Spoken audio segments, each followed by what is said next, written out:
Welcome to School and Around, a podcast hosted by Branching Minds, featuring prominent leaders, subject matter experts, and thought innovators with their perspectives on the current challenges facing K-12 education.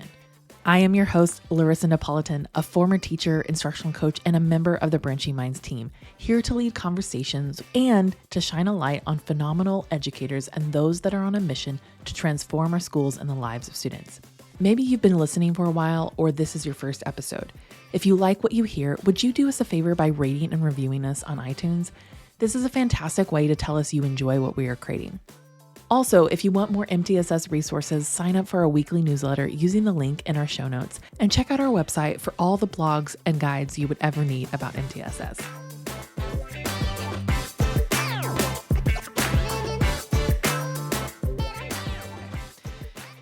Family engagement plays a vital role in the success of MTSS, and creating meaningful connections that help every student thrive is essential.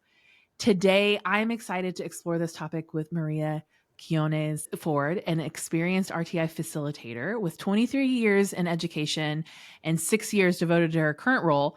Maria's dedication to partner with teachers and families to support academic success brings a wealth of insight to this important conversation. Welcome, Maria. Thank you for having me. Well, I'm so glad to have you here. I would love for you to share just a little bit about the district that you're in and your role, and we'll just dive right in and talk about family engagement.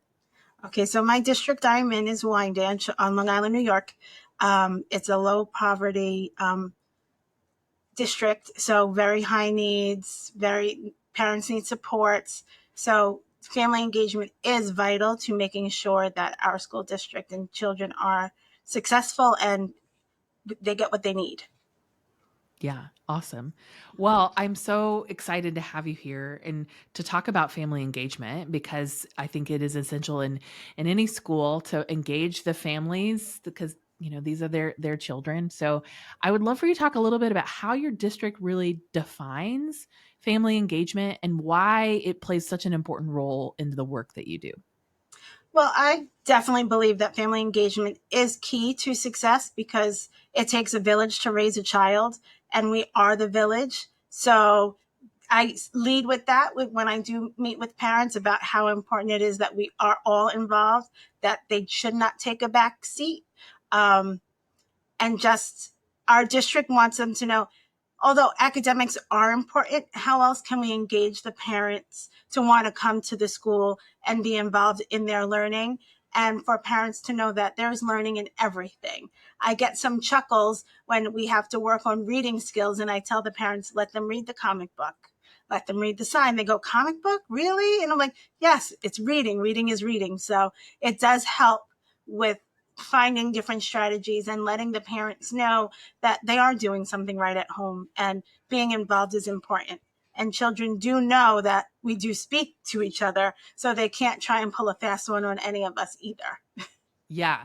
Well, and I think that that's such an essential part of family engagement, is really partnering with the parents and that you're on the same team, because then it is really helps that the parent not feel so alone if the student is struggling or if the student is in need of support. Because oftentimes I've encountered those parents that have felt like I've been trying all my best and I'm run out of ideas.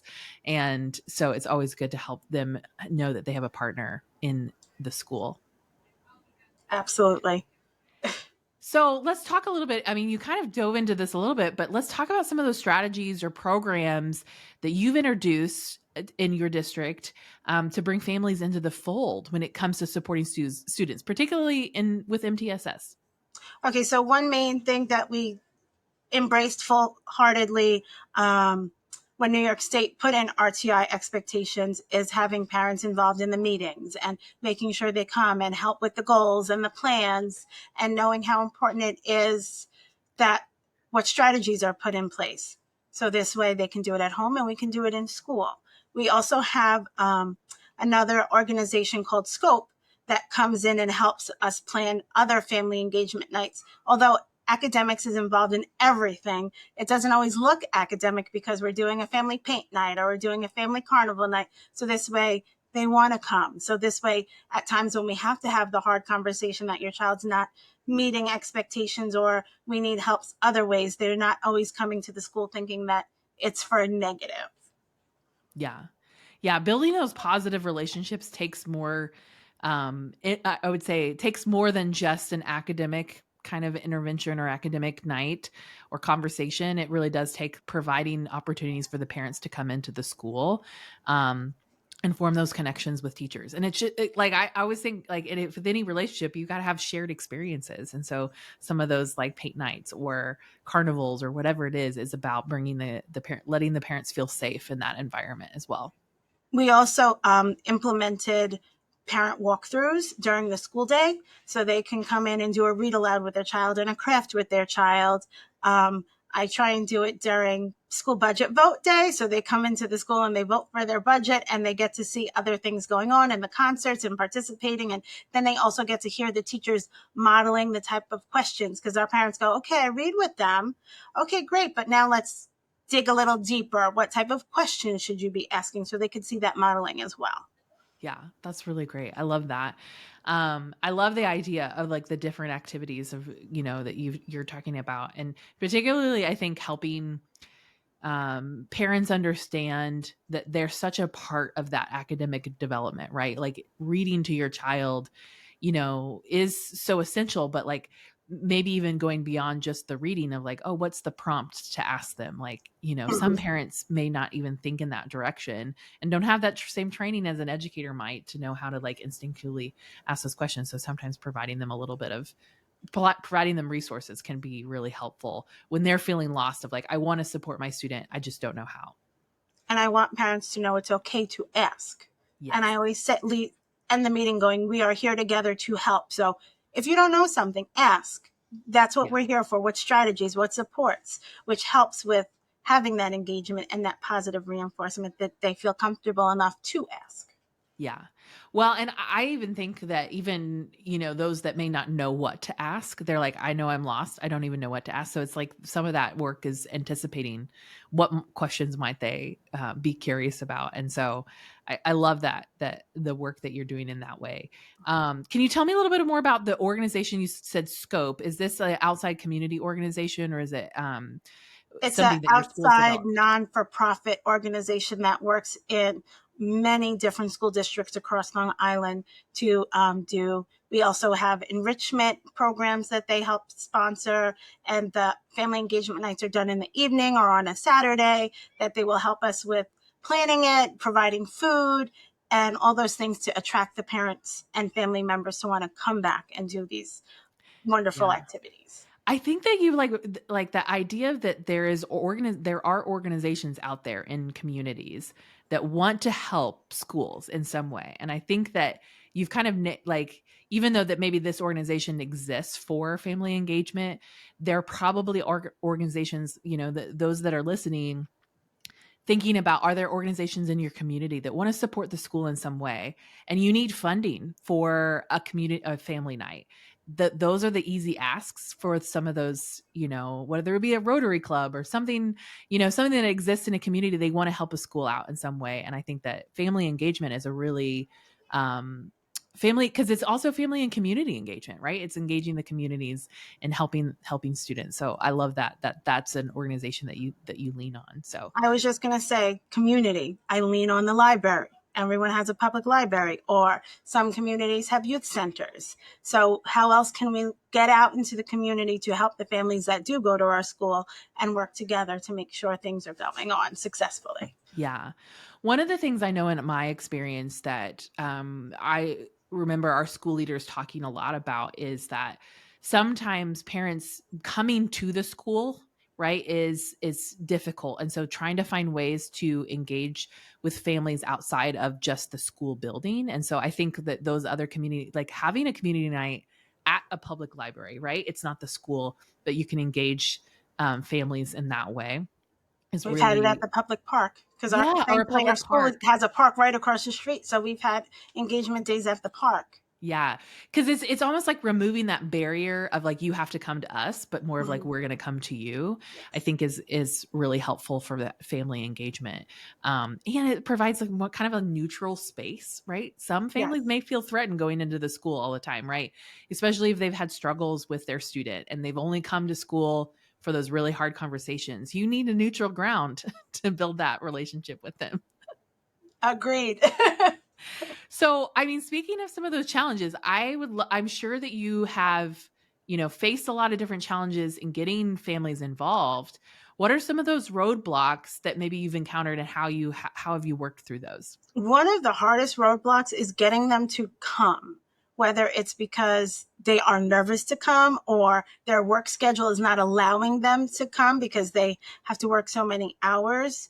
So thanks to COVID and realizing that we could do lots of video meets or phone conferences, I do have more parent involvement during some MTSS meetings because they can step away for 5 to 10 minutes and take that phone call. So they are more involved that way.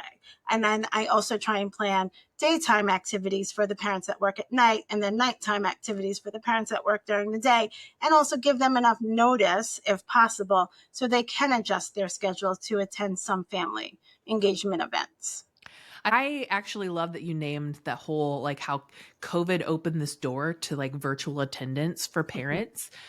Because I know when we started having parent conferences online, I visited with so many more parents than I did like them. It prevented that barrier of them having to get to school at a certain time and they could just log on from their phone and we have that conversation. It was so much easier to schedule out. And I was really pleasantly surprised. I was like, oh, well, this works out great that they're able to attend virtually. It made it more normal for that. Yeah, I know I have some parents, and sometimes I'm the same way that I need the face to face, in person interaction. So I still offer that as well, but we do have more involvement when they're able to just pick up the phone. Yeah. Yeah, I agree. So with that too, I mean, you talked a little bit about your sort of school demographics, and I know that this is becoming more and more of a norm is that we have very culturally diverse schools all over the country. And so what would you say about like engaging families of different cultures, and backgrounds and making them feel heard and seen? Like what would you say, what's your experience been like in that way? And maybe what are some strategies that you've taken? So we try and recognize every culture as much as possible, but it's a whole gamut. So we might miss some not intentionally and have some type of event in the evening, the kids performing, art shows, and just for the parents to feel that they're heard. Our district did purchase language line, so we can, if we can't communicate, we can pick up the phone and have the conversation that way, so they are feeling heard. When I do run meetings for MTSS, I let the parents speak first. So then they're not spoken at. They are part of the conversation, and I have them feel involved and that they're important. And I feel that that is a great way to open up any type of meeting. I love that. I think that like translation apps and translation tools are becoming so much more a norm now, and I think that making sure to utilize those is really key, for family engagement. Not depending on the student to translate. I know I was in middle school, and we had translators, but sometimes there was students that would translate for their parents, and I think having that offering is really helpful, and it just makes it so much less intimidating for parents to come in, if they don't speak English, or the language of the teacher. So I think that can be really helpful to engage those backgrounds. And I love that you name having, cultures a part of different events. I know in a school that I worked in, we launched like a culture night, and to try to celebrate some of the different cultures represented in the schools, and really, invited parents and families to be a part of that, whether it be through food, which I think is a great unifier, like That a is a big unifying five. experience, right? It's Yes. to experience different food from other cultures, and music and dance and art. I think is a great way to engage families in that way for other cultures. Okay, so kind of talking, I mean, this sort of lends, to the idea that collaboration is such a big part of the work of family engagement, collaborating with families. how does your district get teachers, staff, and families working together as a united team? What's the step to make sure that they're always in collaboration? Um, Besides bribing them, um, it's everyone is in it because they want to be here and they want to help the children and they want the parents to come and take part in it. And everybody has their special niche, and I know what teachers to flag for what event I want them to help with, and I work from there. Yeah. Yeah. Do you have any, as far as certain procedures or protocols when it comes to that MCSS process and making sure that there is really solid collaboration as part of supporting students?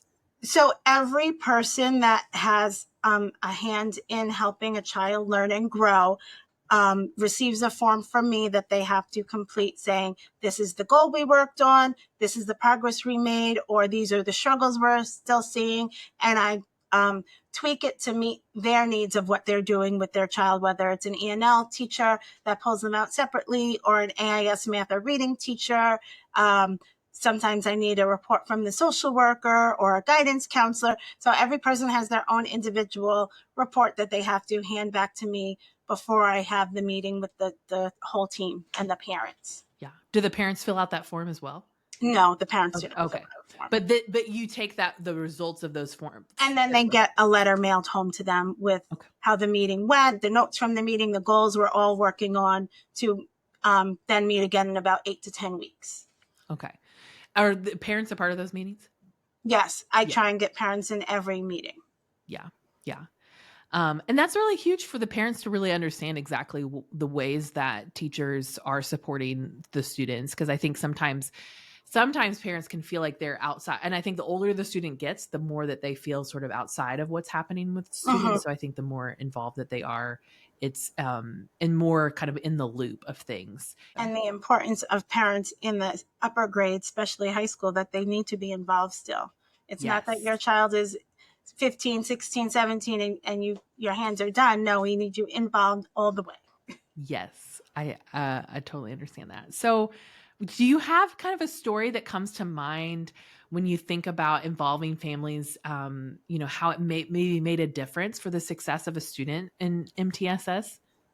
I don't have one specific story. I just can think back to, as long as I've been in this role, how many positive experiences I have had and relationships I've made with the parents, and seeing through the data and the follow up meetings the progress they're making, seeing that, and you could see what families put in the work through the growth of the student and how comfortable the parents are every time they meet with me by the end, because sometimes I'm with those parents for 3 or 4 years because I'm kindergarten through fifth grade, and I get the hugs and I saw growth, they're doing great, and I remind them that working with your child is helping too. We see the progress you're making. Yeah. Well, and I'm sure like seeing that throughout, like their involvement throughout the journey, right? And I always think that, we all have sort of a drop in the bucket of a student's experience. And so knowing that the parents get to sort of see that day in, day out, like they're with them all the time. And so I think that I can see how that really is rewarding to see over the years of like the involvement that the parents can make a big difference in And their. then seeing them in the grocery store or on the street, and they go, you remember me, and I ask how their child is and that they're making progress still, and they're so happy to be able to report back to me, makes a huge difference. Yeah. Yeah. I love that. So I would love to talk a little bit about what would you say to other districts that are really going after this work with parent engagement? Like what advice would you give to a district of like, hey, we're having struggle with family engagement? What advice would you give to them? Communication and transparency is key. Parents want to feel heard, they want to feel valued, they don't want to feel like they're on the attack. So, getting them to buy in and know the importance of being involved in their child's education. Once you get them bought in, it's smooth sailing from there. Yeah. I love that you named just how that communication is so essential because like we said, when they're out of the loop, oftentimes I always think like when there's lack of communication, we can fill it in with a negative narrative, right? That it's us against the school, or you're not doing enough to help my child, that kind of thing. But when there's continual communication, we can build like a solid relationship and a positive narrative that they know that the school is there helping their student. And so I think you're right, like that continual communication to help parents feel in the loop. And knowing that we are all a part of a team trying to help a student, like it takes a village, like you said. Yes. And I think that that's such a good mindset to take, is that we're all there for the success of the student, to help support them. That's my goal. Well, I do you have anything else that you would love to share with our audience, just about any resources or other things that you have helped you in the work that you're doing with family engagement that you think that our audience should know about? One thing I always tell my parents when they question why I ask so many questions or why there's so many people on the team to help and support is, my line is, we're made of a million puzzle pieces, and we are trying to figure out the puzzle pieces that help to create a plan to put your child together to be on the road to success. And then they go, oh, okay. And it kind of like puts it into place as to why we are being so involved with helping to create this plan for their child. Yeah, I love that. That's a great way to have perspective. Yeah, because it can be intimidating, right? To walk into the room and you're like, oh, there's like 10 people here. Yes. Or why Do we need so many people? are they asking about how my child was developing from birth till now and all those different things? And I'm like, any piece of information that you can tell me about your child might help us understand them better to put a better plan in place for them. Yeah. Well, I love that. That's such a great note to end on. Thank you so much for chatting with me today about family engagement. And I love that the things that you shared just about accessing resources in the community and just supporting students and really engaging with families. I can tell just from the way that you talk about the families that you really care about the community and in your school. So thank you so much, Maria. Thank you for the time. I appreciate it very much.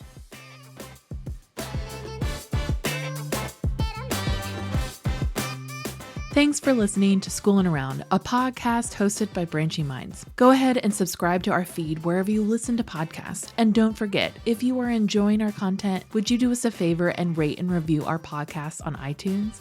This helps others find our podcast and lets us know how much you love what we're creating. Branching Minds is an educational technology company using learning sciences and technology to help districts effectively personalize learning through MTSS. To learn more about us, check out our website, branchingminds.com, or follow us on Twitter, Facebook, or LinkedIn @Branching Minds.